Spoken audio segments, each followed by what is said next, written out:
Hearing the words "is faithful," it felt like a voice whispering, "I haven't left you, even when you can't feel me," because he's always there. He's always around us.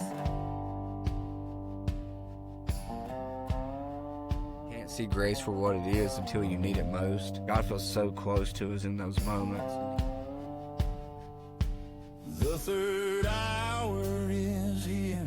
Holy Spirit appear. Guide us in all Kind of, truth to me, and proves in like that your God has knitted us together, like to glorify Him. Literally, with every breath that we take, even without us knowing it, we are glorifying God.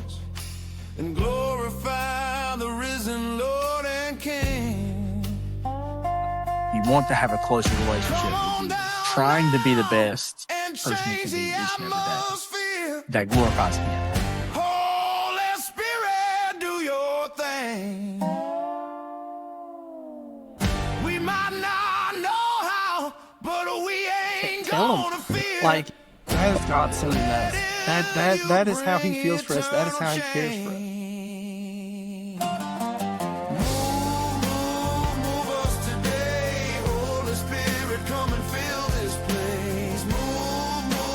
Move us today, Holy Spirit, come and fill this place.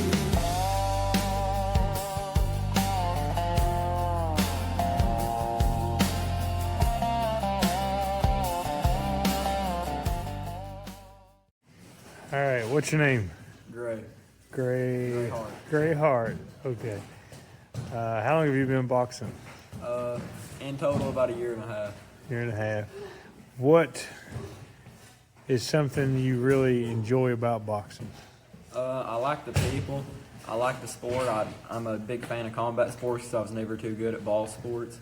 So it's just something that was really good for me when I couldn't play other sports. I like the community, and I like the challenge. What do you feel like it's done for you? I think it's helped me just to be more confident in myself, and it's helped me to have something to do, like something to work towards, and I'm excited to keep getting better. What do you feel like it provides for the community?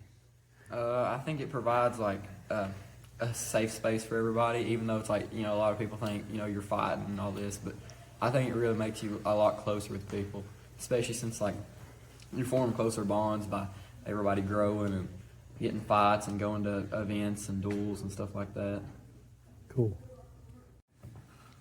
Hey, my name is Jacob Watson, and I've been boxing for about 4 weeks, and so far, it's helped me with my anger issues at home. It's helped me be happier, and it's helped teach me discipline, and I just love the sport of boxing.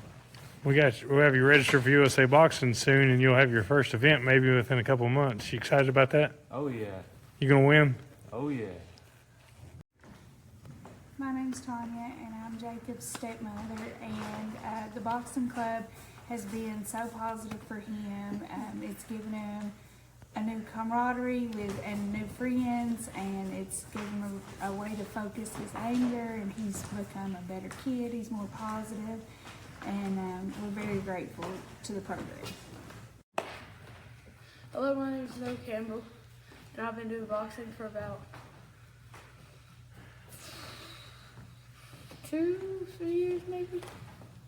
2 years.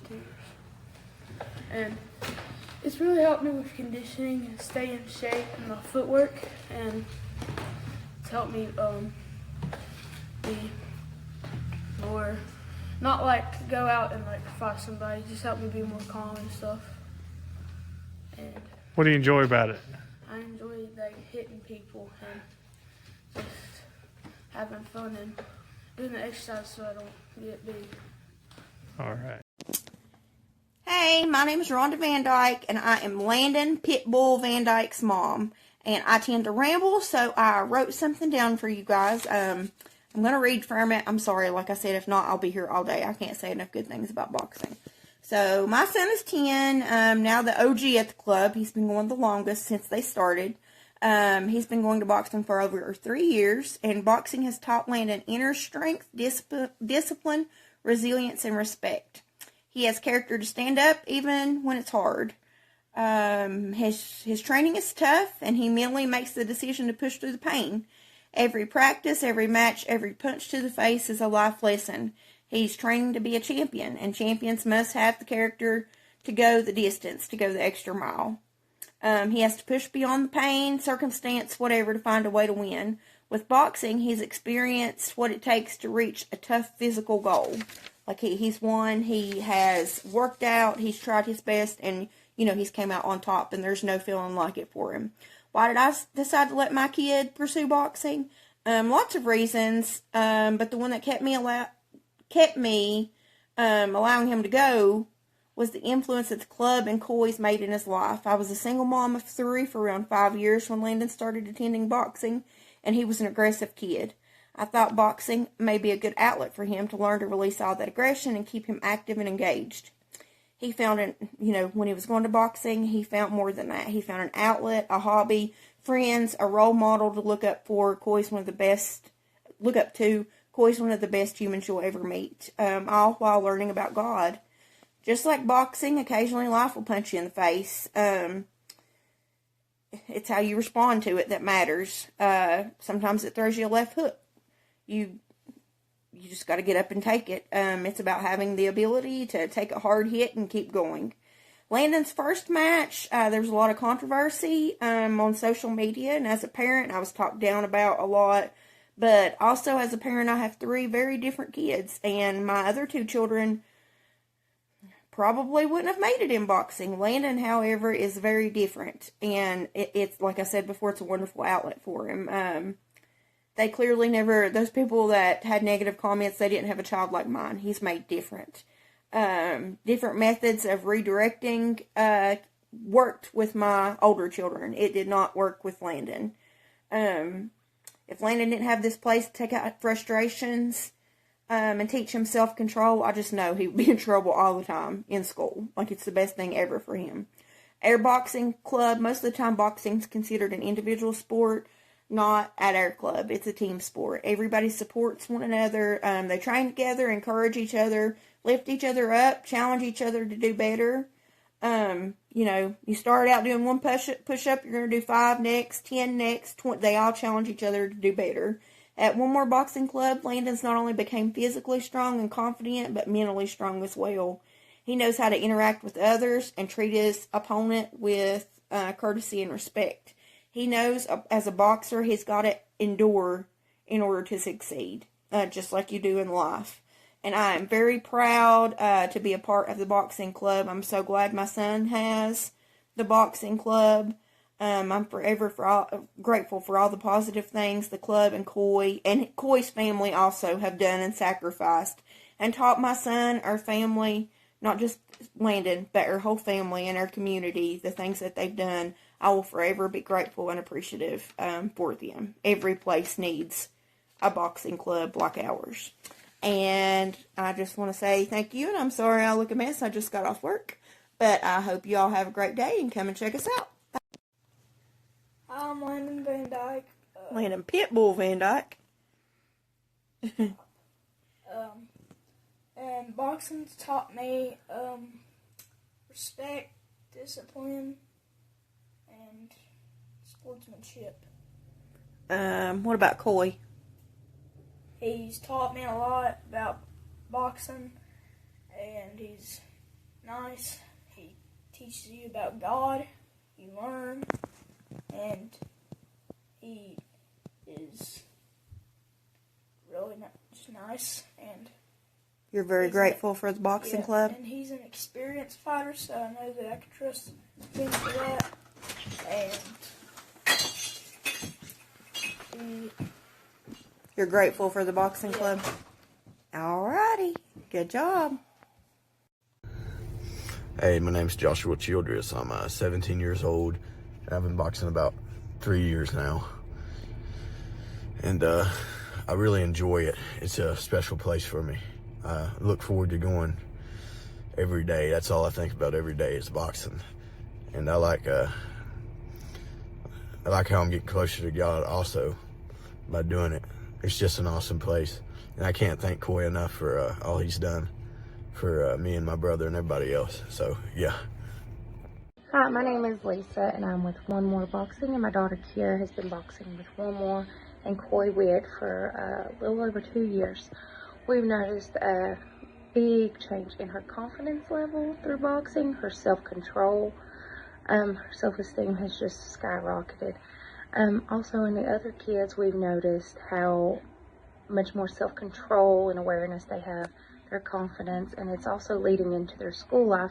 Children that once was in trouble, having problems with respect and fighting, have all come such a long way. Teachers are bragging on how well they conduct themselves in class now, less trouble, better grades. Also, my daughter has a much bigger love for the Lord, and both of my daughters actually have gotten saved due to One More Boxing. So for a mom, this is the biggest blessing I can ever have, to watch my kids not only grow in their confidence level, but also their love for the Lord. And we are so thankful to One More Boxing for all they have done for us and our child. Hey everyone, thank you so much, Third Hour family, for joining us this podcast. We've got a special one for you tonight. Me, Rusty, and Cameron here are sitting with the one and only Coy One More Witt. He is the top USA boxing coach in Honaker. The entire town. In the entire county. Russell County. And we're excited to have him on because Coy is a brother in Christ, a great friend, and he is doing a special thing here in Honaker, Virginia, where he is running this boxing club called One More Boxing Club, and really just impacting the youth of the area. And we wanted to have him on to have him talk a little bit about that and to share a little bit about his faith and what he's doing here and what he expects to see in these young kids' lives that he's sowing into. So, Coy, thank you for coming and sitting on the podcast with us and answering our crazy questions, because you never know what we'll throw at you. This is the coolest podcast I've done in this gym. Thank you. Right, Thank you for that. Well, I will say this is the coolest venue. I love the church too, but outside of the church, I guess is one of a kind. And it's probably, I don't know how many other gyms we'll ever be into to talk to. So it's First very time unique. ever me being in a ring. Me too. Oh, Yeah, me too. That's cool. And that's one thing I told Sean, like, whenever we first started, like, talking about having you on, it'd be so cool if we can get in the ring and do it.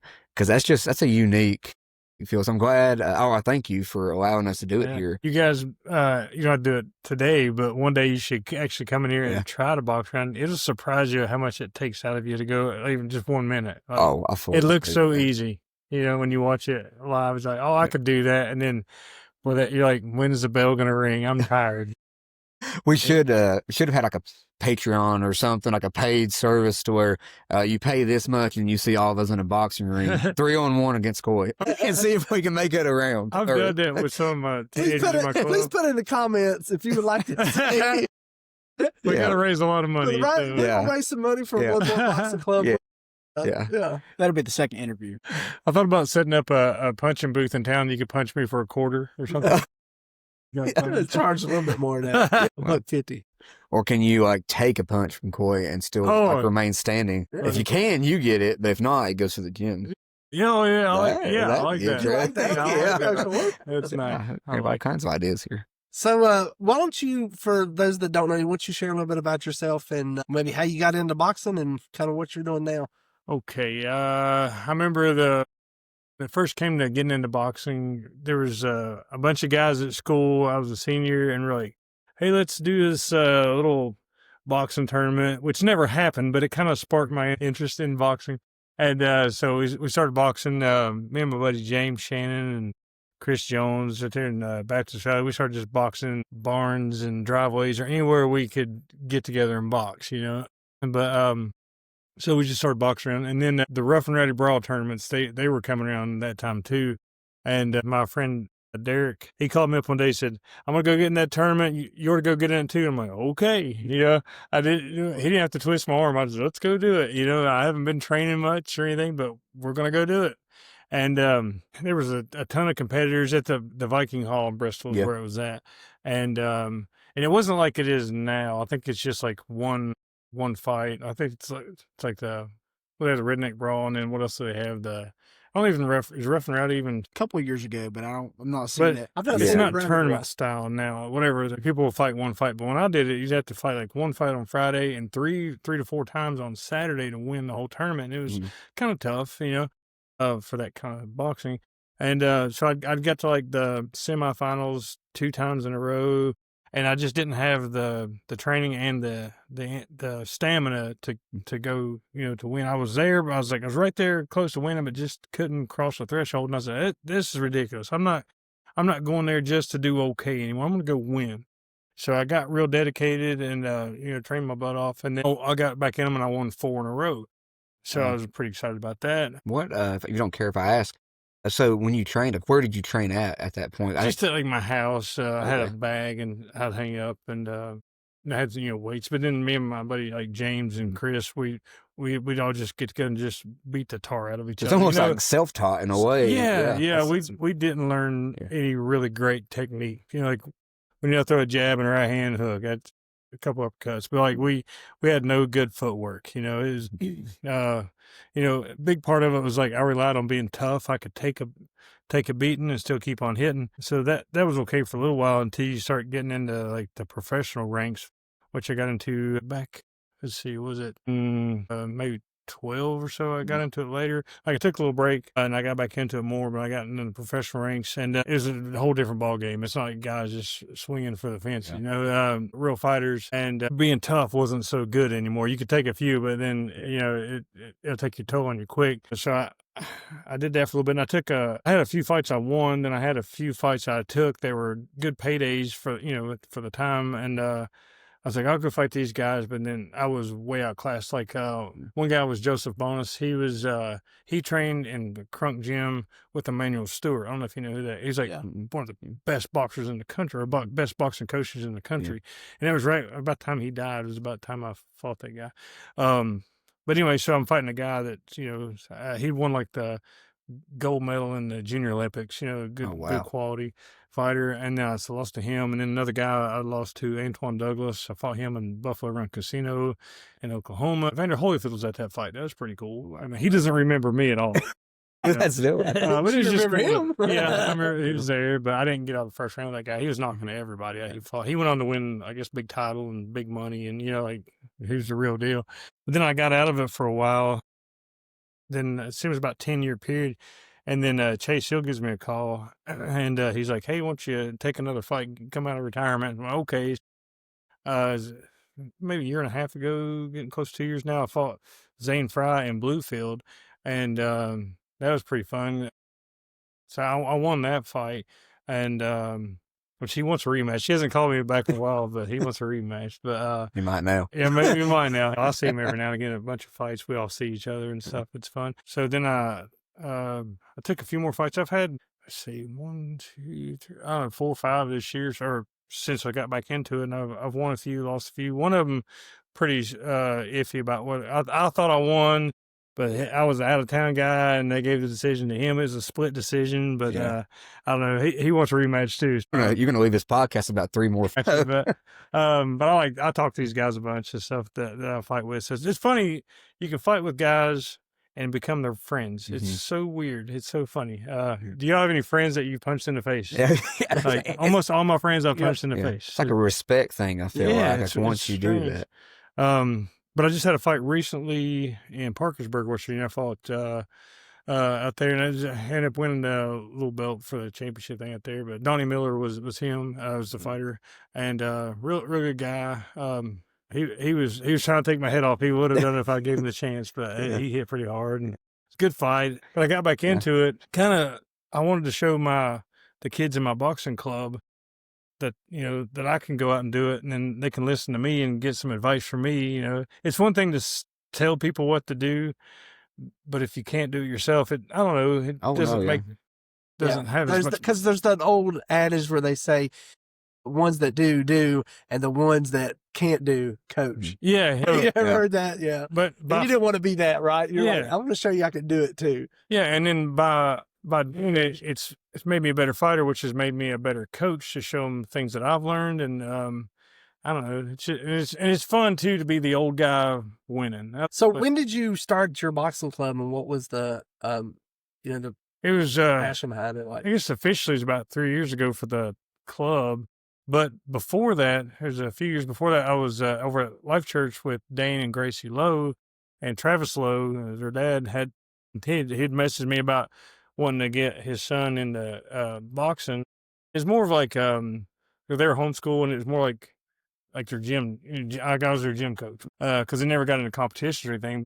I got him pretty tough. He could fight pretty good. But I did that for a few years, and I got him going. And then his sister happened to come over with their mom, and I was like, "Hey, won't you join us too?" And I'm real big about I'll grab somebody, get them to join in with us everywhere I go. I'm grabbing kids to come join our boxing club. So she started doing it, and so for about 3 years I had two of them, and then we'd get some kids here and there.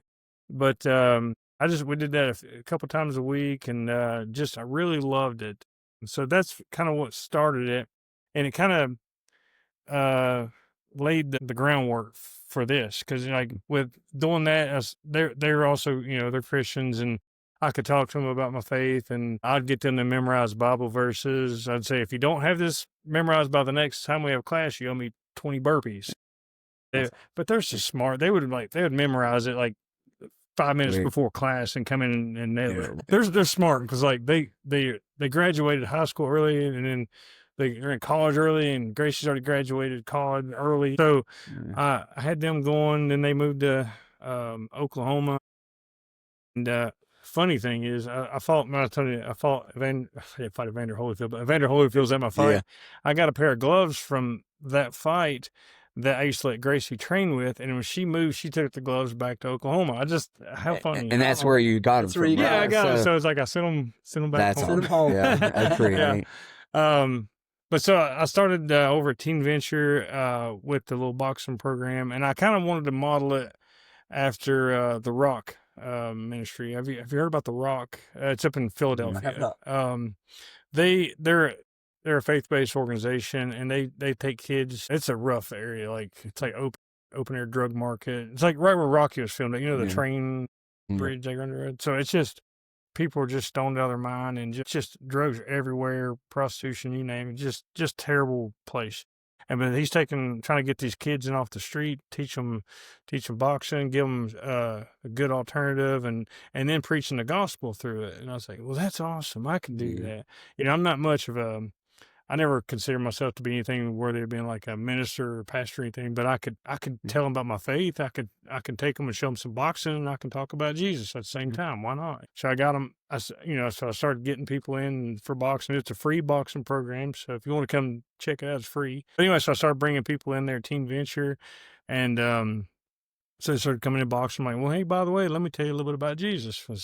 And a lot of people liked it. Some probably didn't. And, but we just kept doing that for a while. And then we've hopped around a couple of different buildings, but we finally found, I believe it's our home right here in Honeacre. It's worked out pretty good. And we'll have 15 to 20 kids on average coming in. And I've got some that's been with me since the beginning. I think that there's a few things, if you don't mind, I kind of backtrack just a little bit. I'm curious, because knowing you now, if I didn't know you was a boxer, you're so polite, so nice, and I don't see the side of like you're going to take somebody's head off. Yeah. So I wonder, like, when you first started, was it natural for you? Like, was you just a natural scrapper? Did you when you got in there, then you like, oh, I actually really like this? Yeah, I guess. Of course, when I was little, I was in the karate classes with my dad, and I was always roughhousing with him, and I just like to fight. But not in a mean way, but I just like the aggression. It's fun. So it's not hard to get in the ring and turn it on, and you can blast somebody. Yeah. And then, hey buddy, how you doing? Yeah. Yeah. It's funny. It's like you get conditioned, and you can just turn it on and off, and has nothing to do with anger. Like I don't fight good mad. If you ever get somebody real mad and they're fighting, they'll gas out super fast. I don't know if you ever seen somebody do that. Do you remember fights in school? Like they didn't last very long, did they? No, a couple seconds. Their adrenaline's pumping. They're angry. They're throwing everything they got. They're holding their breath and they're punching, and they're done. Like 10 seconds. But in a boxing match, you got at least 4 3-minute rounds, if it goes the whole distance. And so you can go longer, 8 or 10 rounds, but you got to control yourself. And so what boxing really teaches you to do is to stay mentally controlled and focused. And I think that's super important, with not just in boxing, but in life in general.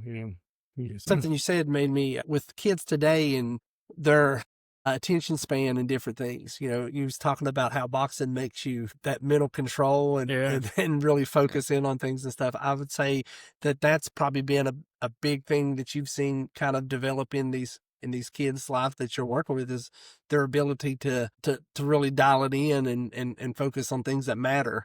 Have you seen it like where kids are struggling with maybe attention control and different things and stuff, and then coming in and start boxing, next thing you know, they're controlling themselves better and doing better with Yeah, like I'm getting reports on kids through school, and even my son, for example, he gets pretty hot-headed, and it's worse when your dad's like the coach or whatever, you know, get real mad and have bad attitude. But I've seen, okay, for example, my son and Landon Van Dyke. Landon, he's the pit bull, because he's not real tall. He's ferocious. You know, he's tough. He's had the most fights of anybody in my clubs. Him and Landon and my son, when they first started, they would get real mad at each other when they were fighting. They could not control their anger and stuff, and they would get mad and they'd fight a little bit and they'd throw the gloves off and stomp off, just mad, you know, like boys do. But then after a little while of doing it, I got to watch them. They're they're hitting each other, lighting each other up. Hey, good job, you know. That's a good hit you hit me with, or you know. And then they're friendly afterwards. So it's taught them self-control in the fight, and then they know they can't get upset while they're doing it, and so that just spills out into their regular life, you know what I mean? So self-control it's important. Like I try to talk to the kids too about just because somebody tries to pick a fight with you or gets mad, you don't have to fight back. You don't have to get physical. Like I saw this one guy do a video, which I've shared with the kids. Say you're out somewhere and the guy's like, what are you looking at? You know, and you say, oh, your shirt, where'd you get it from? You know, just you can redirect, change it. Or you looking at my girl? Was your name Sarah? I look like I went to school with you, but you're not Sarah, are you? Okay, never mind. You know, it's like you don't have to get all bulled up and fight with everybody, you know, because what if you hit them and they fall down and hit their head and they die? You know, I don't know. I mean, what if that happens? I mean, like a 10-second fight ruin the rest of your life, you know? So it's like learn to control yourself a little better and you're probably all right. And in your career, in the interviews I've watched, you've always been real gracious and stuff like, so has that, like with them, like having fights and stuff, now I know they're probably too young to be doing the interviews and stuff, but has that translated to them that they're able to be like if the other fighter's talking trash, they're able to handle that in a good way, because like you said, it could be detrimental to their fight. Yeah. Seems like I know of a few fights that have come up for guys in our club that had some other people kind of, you know, trash talking a little bit. But our fighters, we try to all stay nice, polite, and under control. Let your fist do the talking in the ring. That's the only thing that matters. I hate all this trash talking stuff I see on pre-fight stuff. But although I gotta say, with USA boxing in general, almost everybody I've come in contact with, they're they're respectful people. You would think it'd be a bunch of just rednecks looking to go knock some people's teeth, but it's like you got well-mannered kids coming to an event. Yes, sir. No, sir. Thank you. You know, you're welcome, and things like that. You get a lot of that, and not a lot of trash talking. It's a different atmosphere. It's a lot of respectful people I've run into. You know, so it's kind of neat. What kind of speaking on that a little bit, like what with boxing, what are some good life principles like that? What are some more life principles that you can teach the younger kids through boxing? How to be mentally tough and to be able to go one more day. Gosh, I hate when I hear about maybe just something terrible, like somebody takes their own life, or just, you know, just some horrible thing, you know, they just give up and they just, you know, they couldn't make it one more day. And it's like, I named it One More Boxing Club. Just go one more round, you know, one more fight or one more day in life. You know, life's tough. It's, you know, whether you're little or older, life is just, and some people have it easy, but I don't know.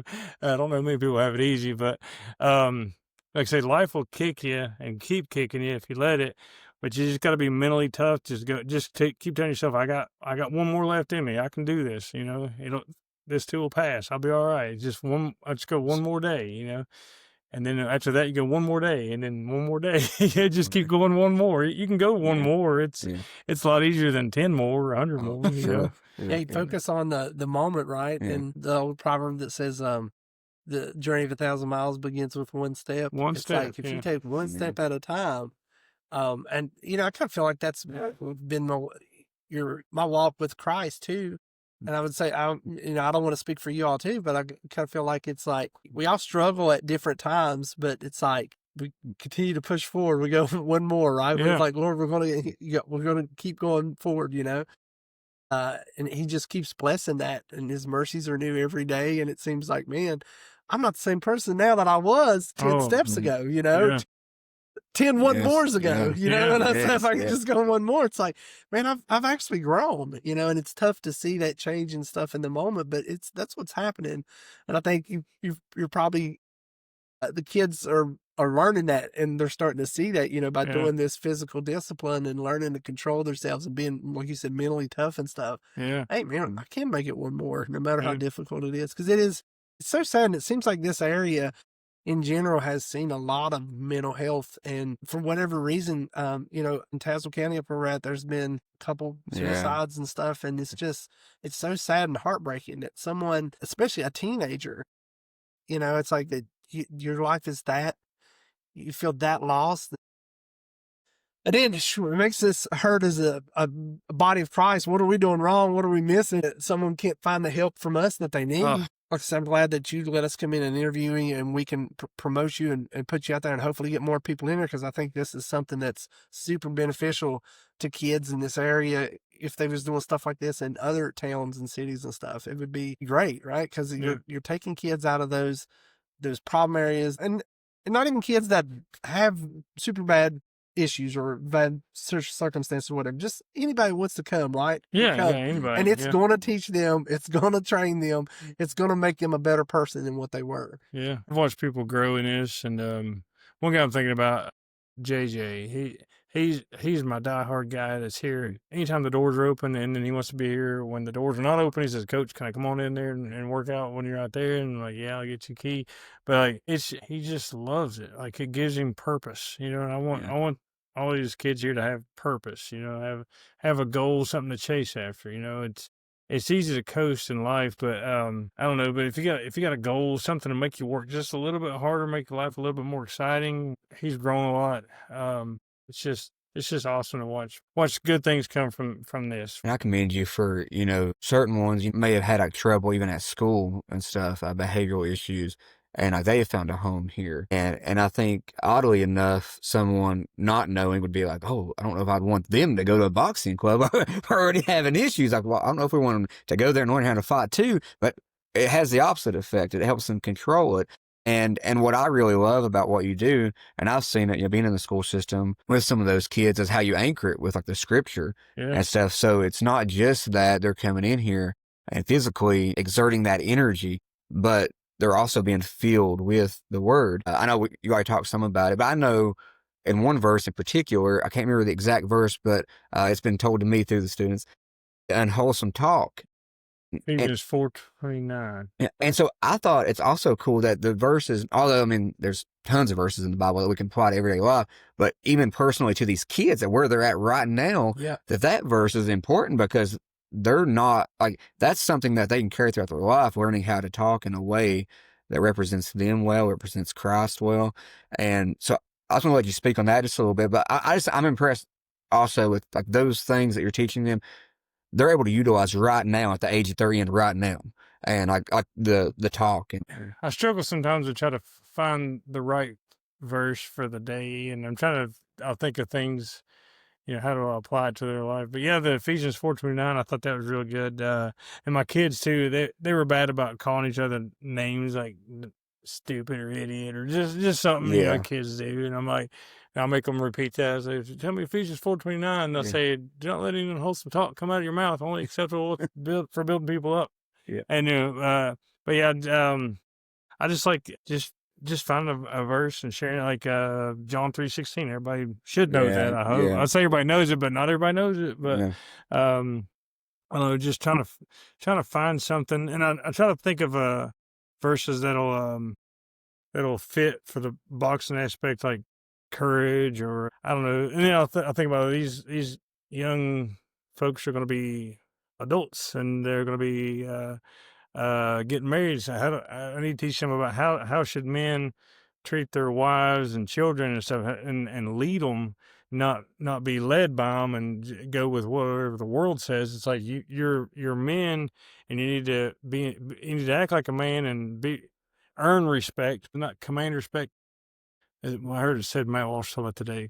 Is it you earn the respect, you don't demand. Like, I say, you got to respect me, but I want you to respect me because of how I act. And I'm trying to get that across to them. It's like, you need to, love God and love your family and love everybody else the way you want to be loved too. Like, that's what Jesus said. The greatest commandment is love God with all your heart, mind, and soul. And the second was to love others as you love yourself. And I'm big on that here.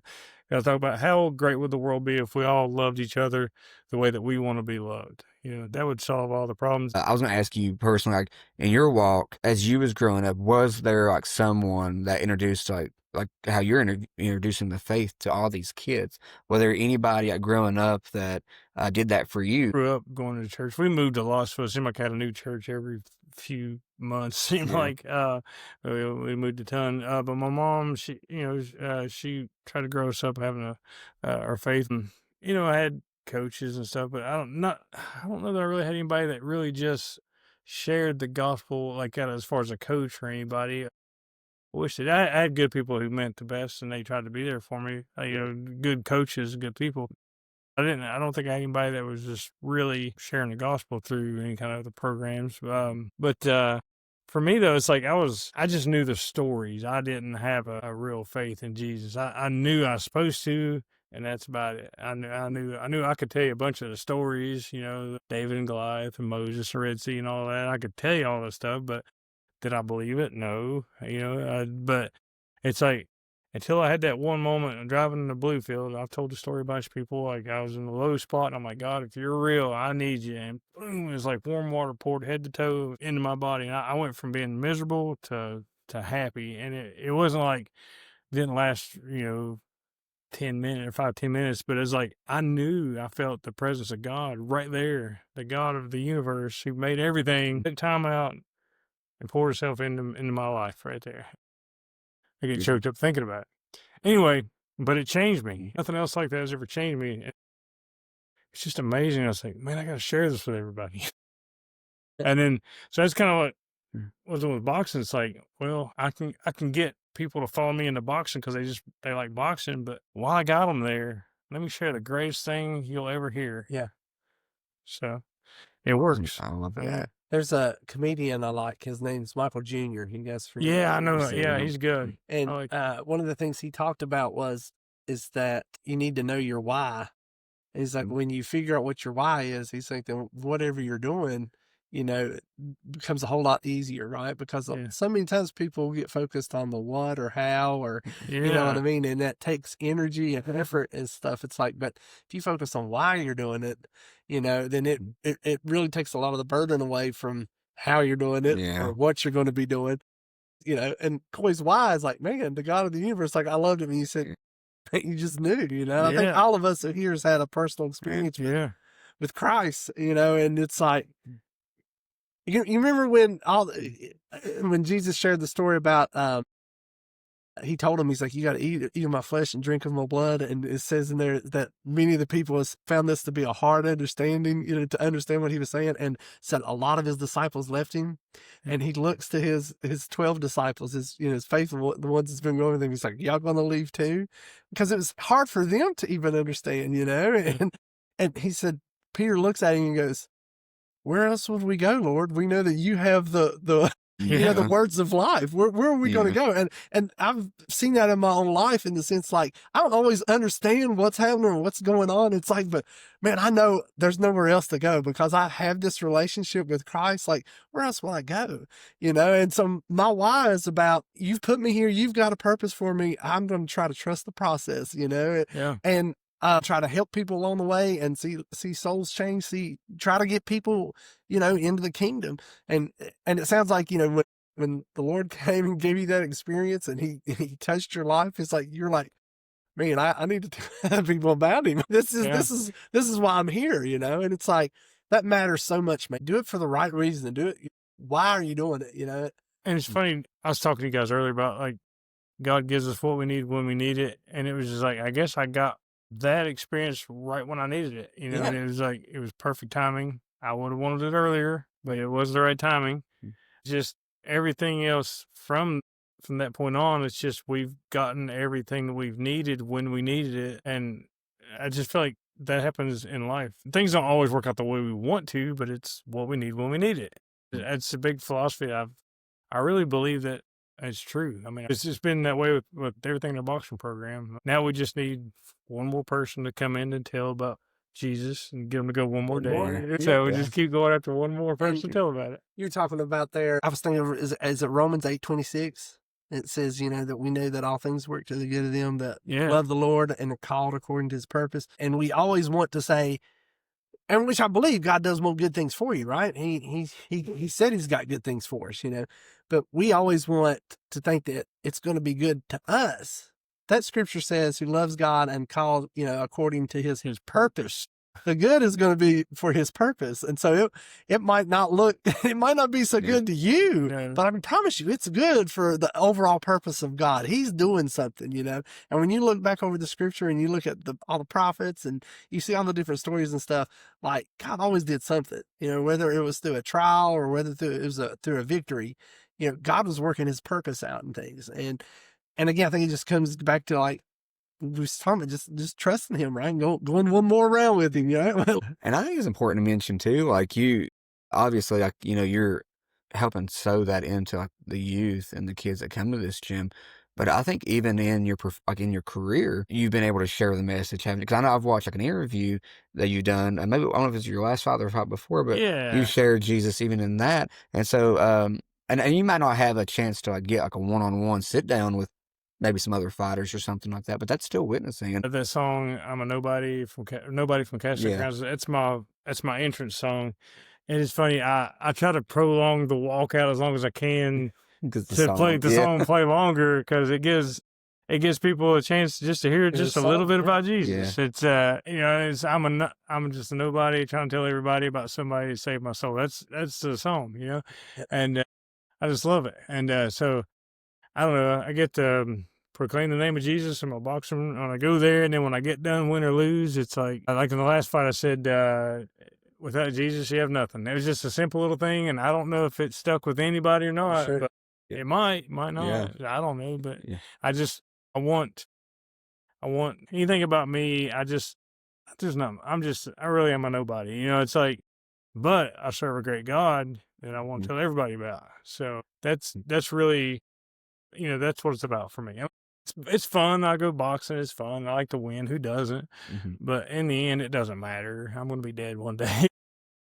It's just fleeting moments, you know, but while I'm here, maybe I can tell somebody about Jesus. It might change one more person. And I'm sure you saying that without Jesus, I would guarantee you that was somebody that touched somebody. Maybe. You just said too that he gives you what you need right when you need it, right? That That was probably what somebody needed. There's probably somebody in that audience, or somebody even watching the video afterwards and seeing the interview or something. It's like, it's perfect, you know?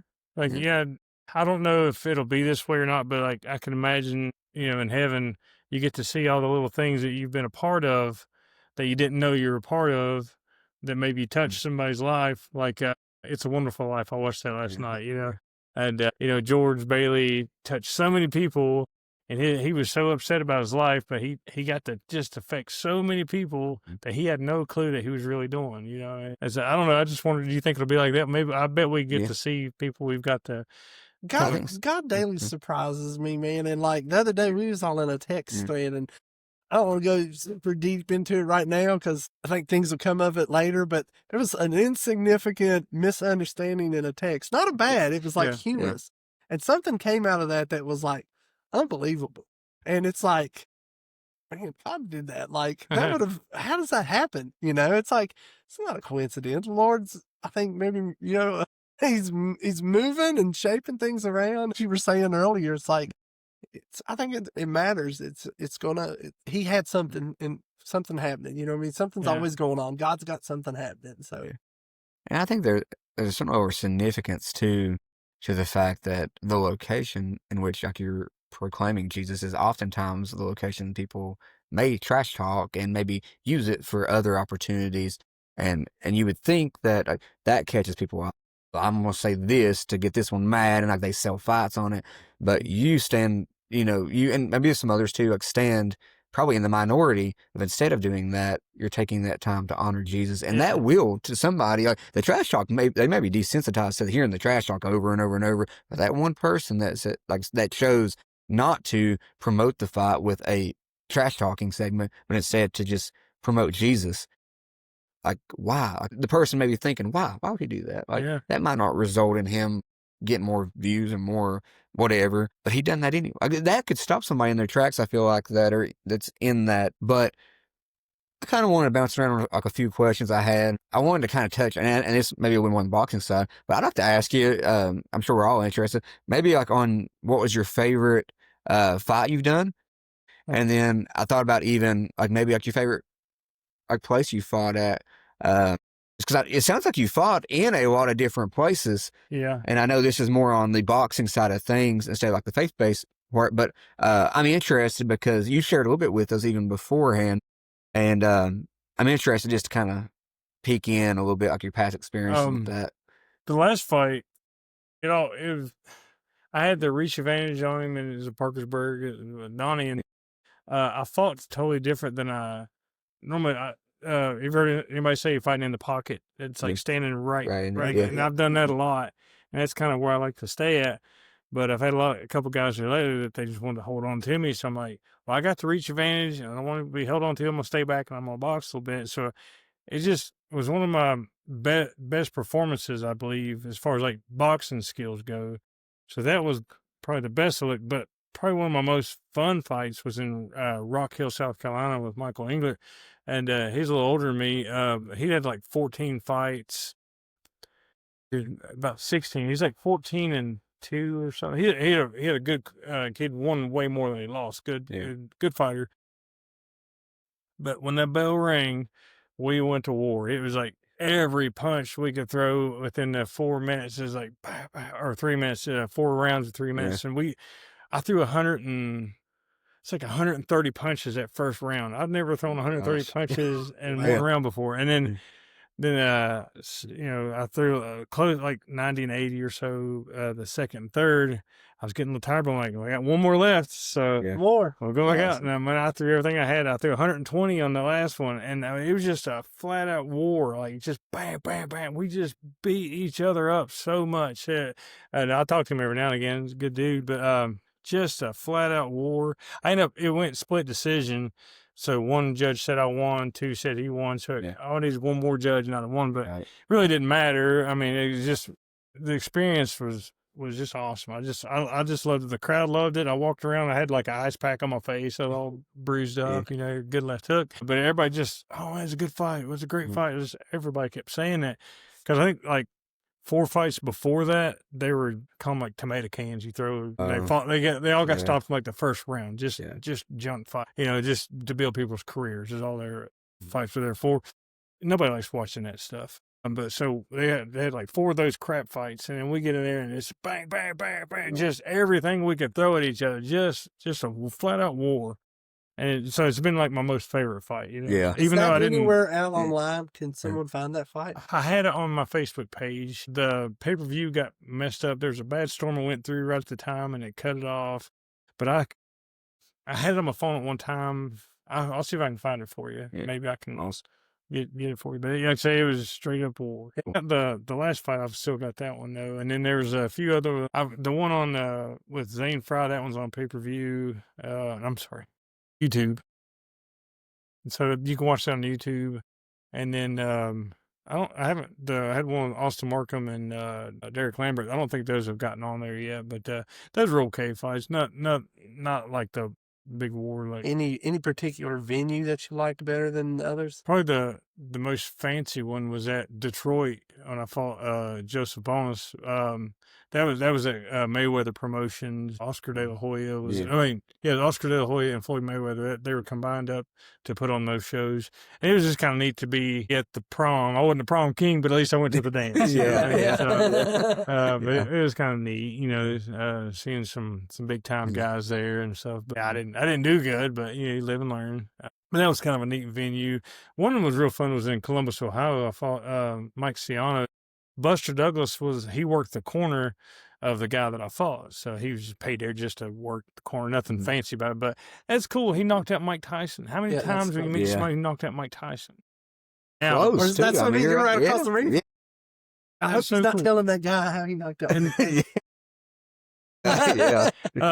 But that was a cool venue, and that was the first time I started smiling while I was boxing. Now I was like, I think it was like second or third round, and I just had this epiphany. I was like, this is going to end for me one day. I'm not going to do this again. One day it's going to be over. And I was like, enjoy it now. And I started smiling while I was boxing and just grinning, you know. And then so I just finished up the last 2 rounds, just smiling away and just trying to knock his teeth out. But I was smiling while I was doing it. I wasn't mad at all. Awesome. And then the lady, she met me.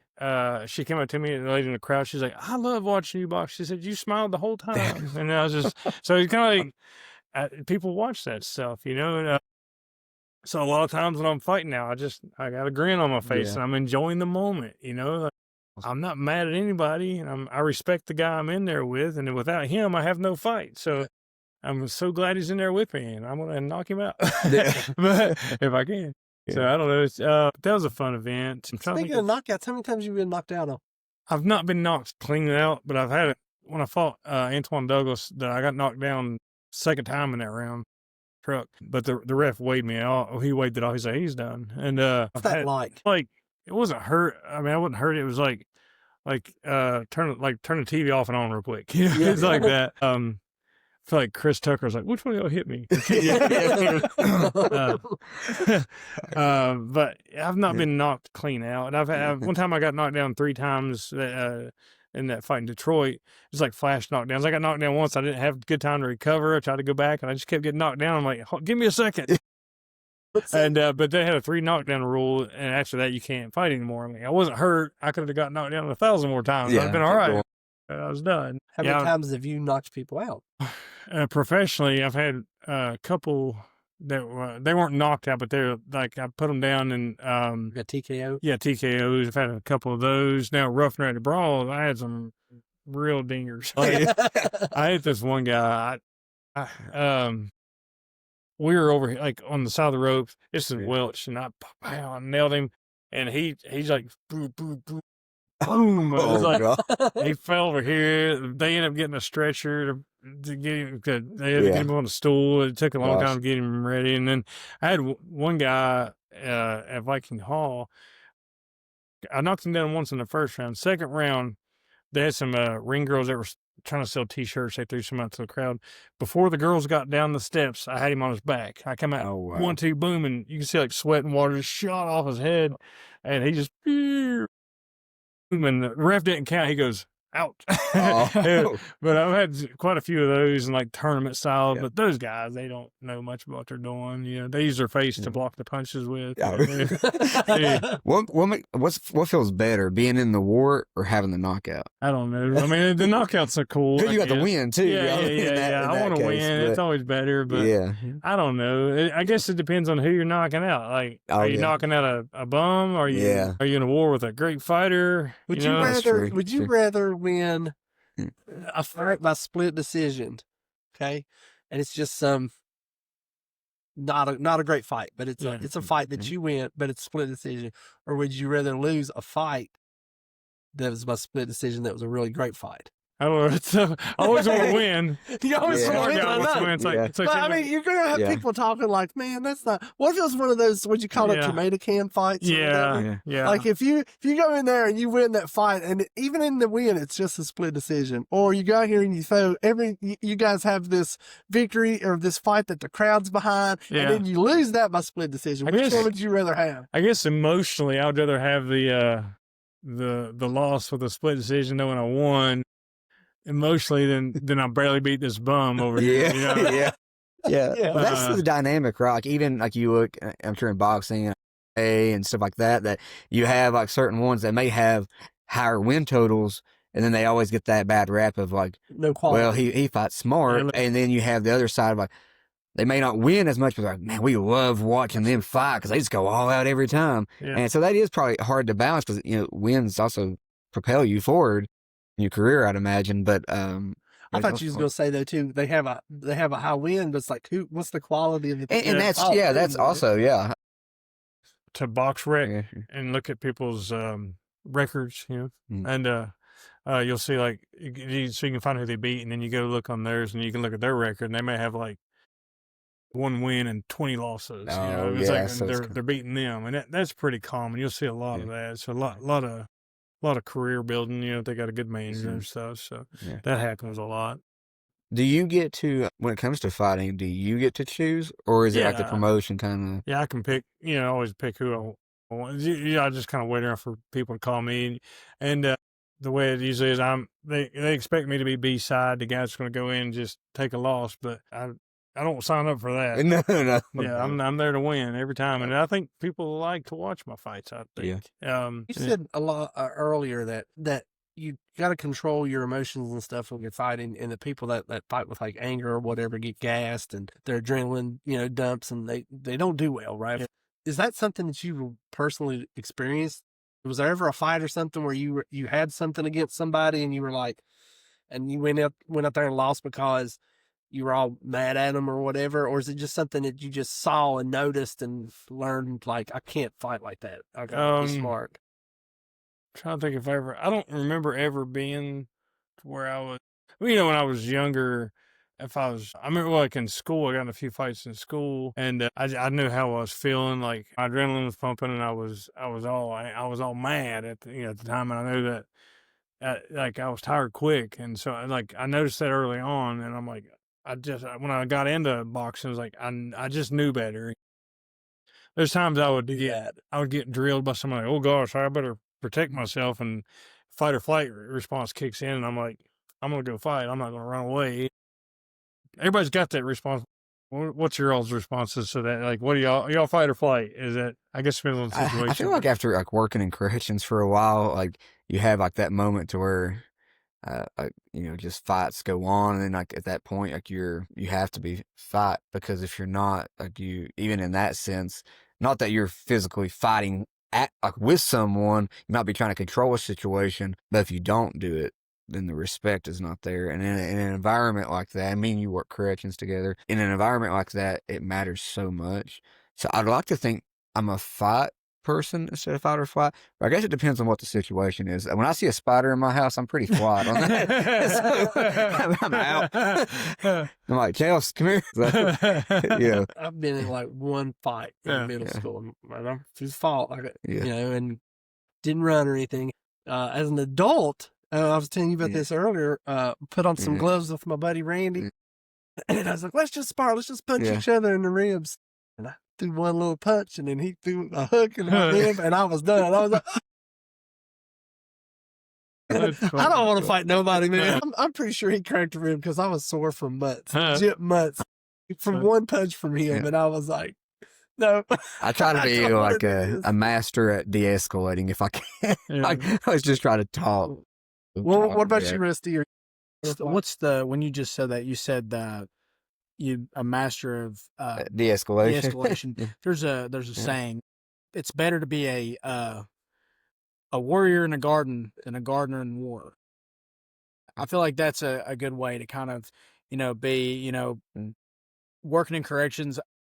I felt like before that, I was probably a little more of the flight or run away, or not necessarily run away, but, not as much about, confrontation. But then when you see it and you deal with it, you start to, I don't want to say embrace, but you start to get a little more comfortable. Adapt. I feel like adapt, yeah. To dealing with things. And, I get, like you said, I guess it's a little bit of the situation, if someone breaks in your house and, they're trying to harm you, how are you going to handle that situation compared to, some guy at the grocery store, is just mad because his day's not great. Yeah.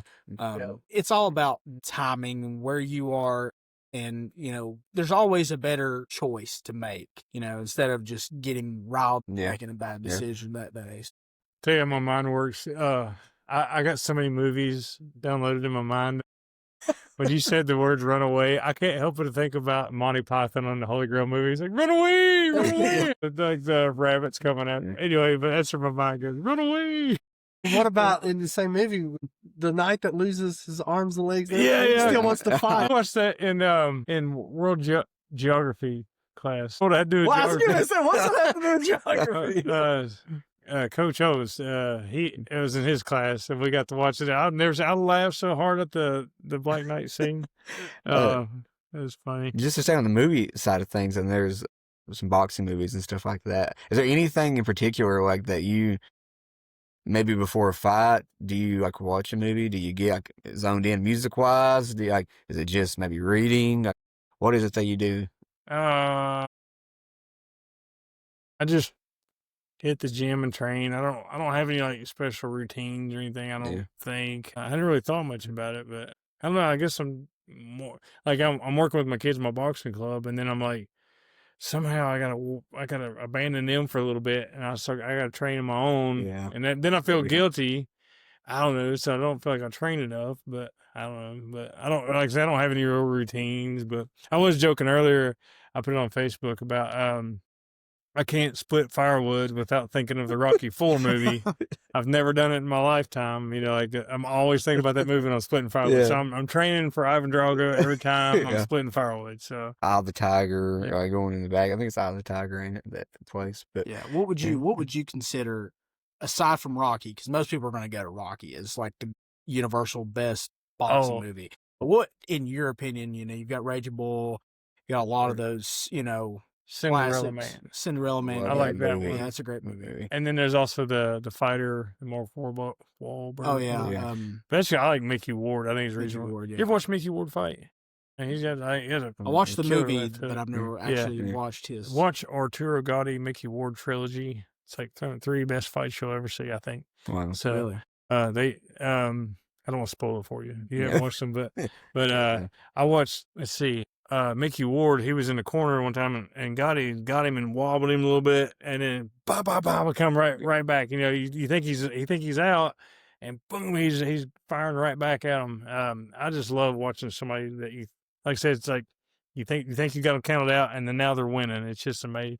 It's funny about boxing, like you could be winning the whole fight, and one punch changes the whole thing. One more. So, yeah, one more. Yeah. Punch, I watched. We were talking earlier about how Rocky V is underrated. Yeah. Oh yeah. With Tommy Morrison, and I watched Tommy Morrison in a fight. You remember how ESPN used to put those fights on with the Tuesday night fights or something like that? I watched him in a fight where I think he like broke his hand in like the third round or something like that. Yeah. He was telling the corner, he's like, my hand's broke. And stuff. And then I can't remember if something happened with his jaw too or something. But anyhow, he comes back and he ends up knocking the guy out like in the 9th round with the broken hand. Oh man. He caught him with a hook and knocked him out. And I was always impressed with that dude. Yeah.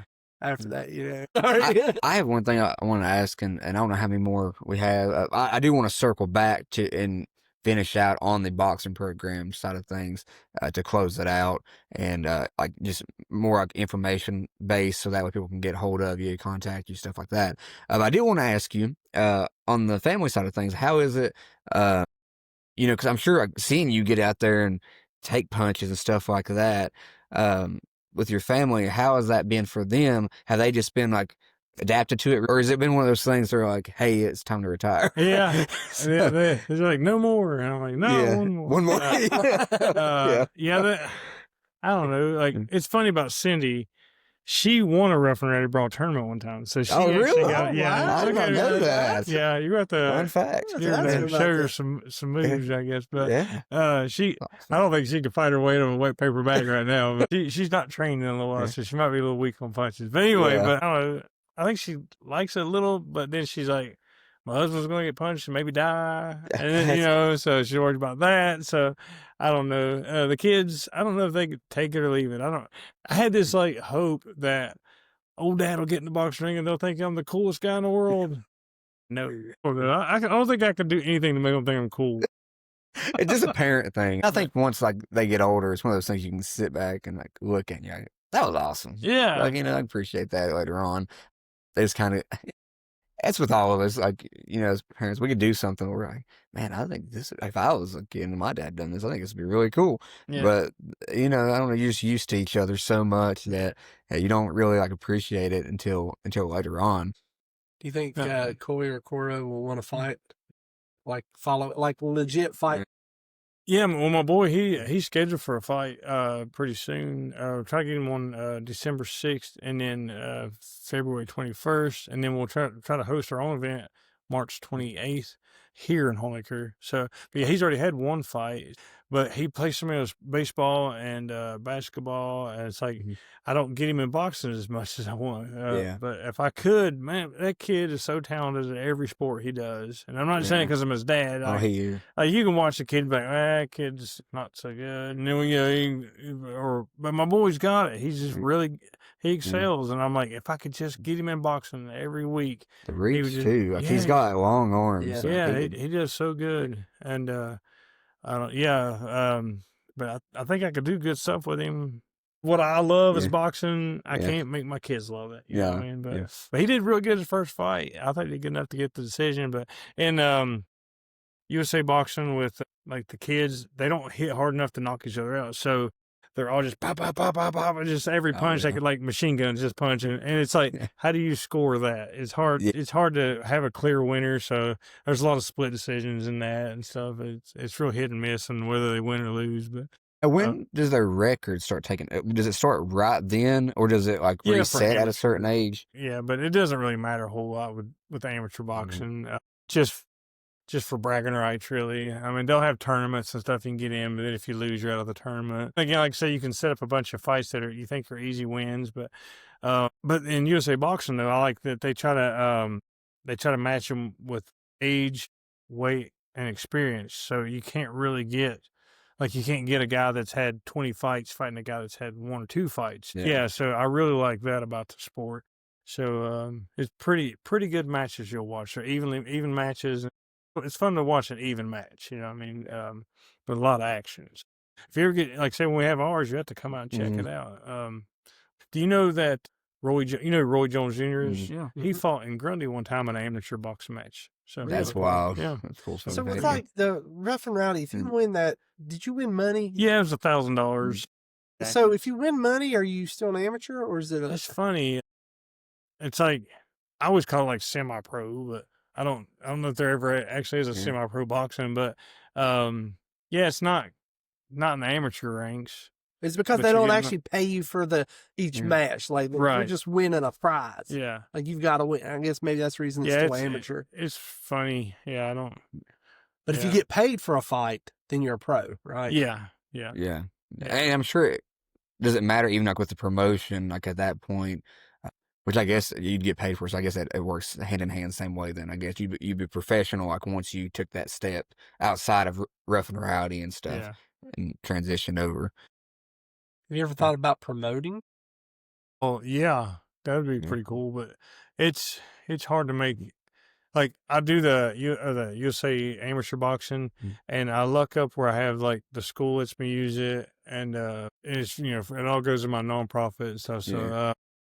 But I don't have to pay the athletes. I don't have to pay the judges and referees, which I do try to give them some money for their traveling and stuff. But that works out best. I like that because then if you get to you're paying professionals and having to rent the venue and then buy the insurance and different things, you could lose your butt real quick. Professional is not an easy game to get into. Promoting professionals, unless I could talk them into fighting for free. But some professional or some promoters, they'll do like, I'll give you 50% of all the tickets and pay-per-view that you sell, and that'll make you work hard to promote yourself, to sell a lot of tickets. So that's I think a lot of guys are heading to that side now, except for the B side guys that they pay to bring in for their A side guy.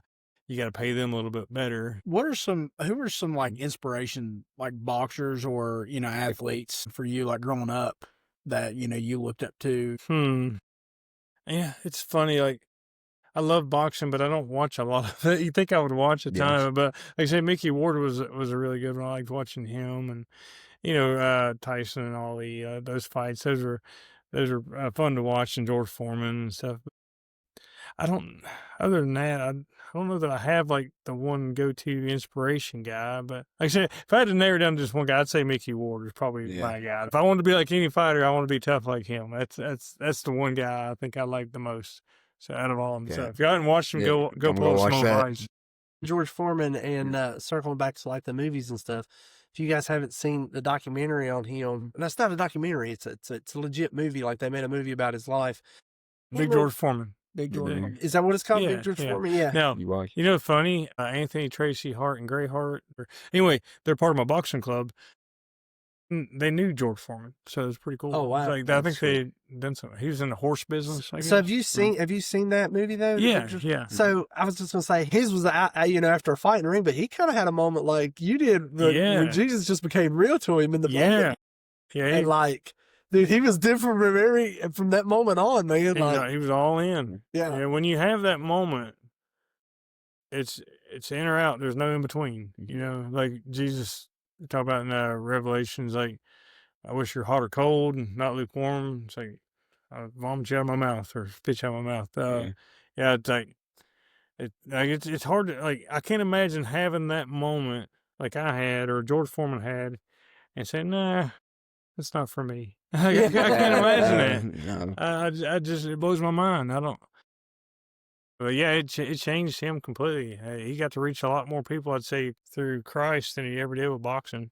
You know, I mean, like, and the impact and permanent impact, you know, to help lead people to eternity with Christ. And I read something the other day. I thought it was very amazing and sad. It said, for Christians, this is the most hell that we'll ever witness, like being on earth. Yeah. For atheists, it's the most heaven they'll ever experience. I thought that was amazing. Oh man. Yeah. So if you're watching this and you don't have Jesus in your life, you need to stop right now and pray for him to be in your life. And if I dare you. See what happens. Taste and see that the Lord is good. That's what he says, right? Yeah. Taste and see. Let him save one more soul. Yeah. One more It could be soul. you. Well, to just kind of close it out, one more question, Coy. Where can people, if they're watching this and they might be local or they might be a boxer or someone that has a gym that just so happens to stumble on this podcast and they want to do what you're doing, how can people get a hold of you? And not only that, but even just, again, the boxing side of things, the ages that you work with, if there is a cutoff, I don't know, but just details about that, and we'll close out with that so that way they know. Yeah. As far as for my boxing club, we're open Monday, Wednesday, Friday at 6:30 at 398 South Railroad Avenue in Honaker, Virginia. And if you want to get in touch with me, message me Coy Witt, COYWITT, on Facebook Messenger. Be a good way to get a hold of me. But maybe just come check us out and see what we're all about. If you got some good experience with boxing and you'd like to maybe join in with us as a coach, you can come check it out too. I'm not going to take everybody, but I might take somebody. We live in a place with a lot of crazy people. You say, come on in. And like, I don't know if I want everybody, but we'll come and check you out first. Yeah. If you're a good fit, maybe you'll be part of our club. I've got James Shannon. I was talking about him. The guy I started with a long time ago. But he started helping out some with coaching. He's got some good experience, and hope I get him back here more. He does a lot of stuff on like his work and farming and stuff. Hope I get him back. He'll be coaching. If I get a couple more coaches, maybe you guys can come coach with us. And we'll be coaching. You'll be the punching bag for some of the kids. The hardest part is I'm trying to work with the teenagers, and then I've got some of the little guys that are like 8 and 10 years old and a little bit young. A few of them a little bit younger, and they're just wanting to rough house and play and do whatever. And it's like, if I got somebody to work with them, then I can, if I had different stations to work with people and keep everybody busy. And it's hard to work with like 20 kids by myself, but the Lord will provide what we need when we need. So Coy, you were talking about, where the boxing club's at and coming out and bringing your kids and getting involved there. What if someone just wants to support you financially? Because this is nonprofit. You do this because, again, you want to give back to the kids.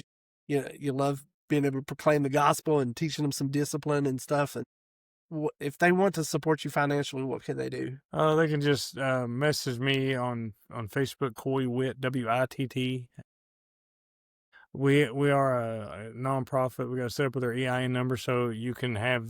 I can get you the information for tax deductions. Hopefully, do a donation so large you get a big tax break. You might even rename the gym after Yeah. Yeah. One more, didn't they? Yeah.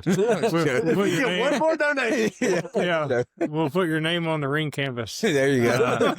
Make it fancy. But we do have a lot of building repairs that we could use the money for. Roofs leaking and water's coming in and ruining the floor down there. So we got to do some repair. We're fortunate enough to have the building. Like part of it is I got to do some upkeep, and we don't charge the kids anything to come in. I want it to be available to anybody, regardless of financial circumstances. You know what I mean? So we keep it free. That's the main. Some people said, "Why don't you just start charging money?" Well, I don't know. I hate the idea of it. I just want it to be free for anybody for any reason they want to come in. And like I say, we always end up with what we need when we need it. We've been going for 3 years now, and I haven't asked anybody for a penny as far as like my members and stuff. And we always get enough either donations or we do some events that help raise a little bit of money. We had a little sparring day, and we sold some hot dogs one day, and we made like $400 selling hot dogs. And like I said, we'll have our box event in Honecker. I'll put up that on Facebook more about it, but then we use that to help generate money. A lot of people they'll put money in their little donation box downstairs. But yeah, if you do want to donate, it's going to a good cause. I don't spend a penny of it.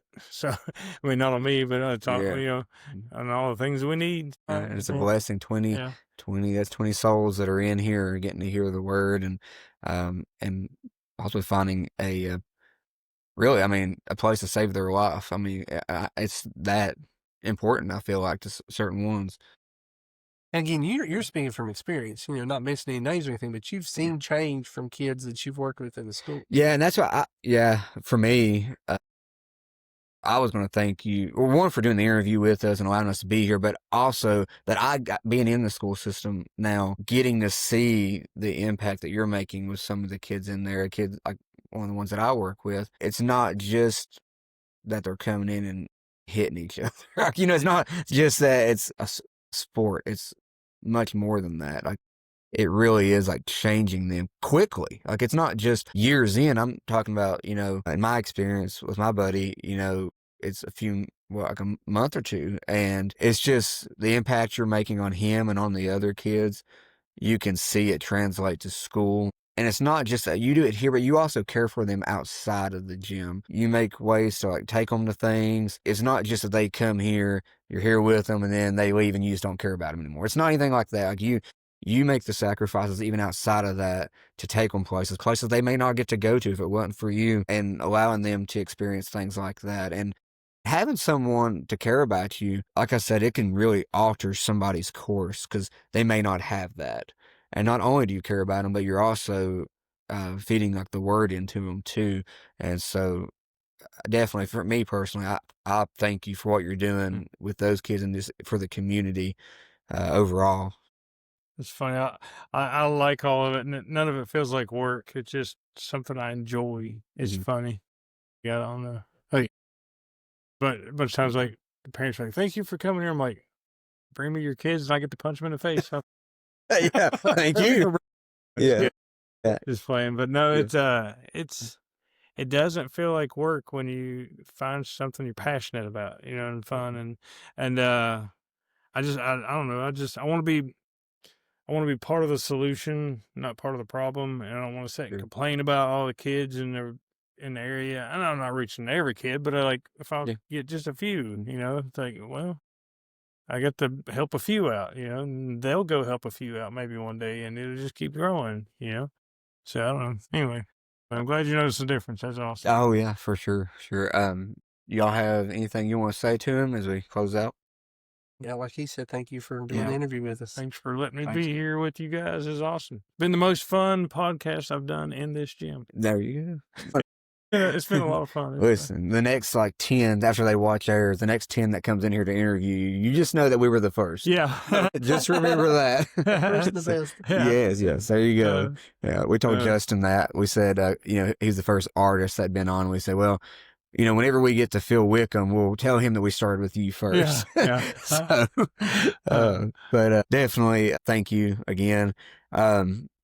Guys, if you're listening to this, just do us a favor and like it, share it, subscribe to the channel so you can see more of these. But definitely share it and get it out there, because the more people that hear this, like I said, it might have more people that come to the gym that are able to hear God's word, be able to be a part of this program that's just changing lives. It might get out there to other coaches that could end up branching out even more than just just this gym.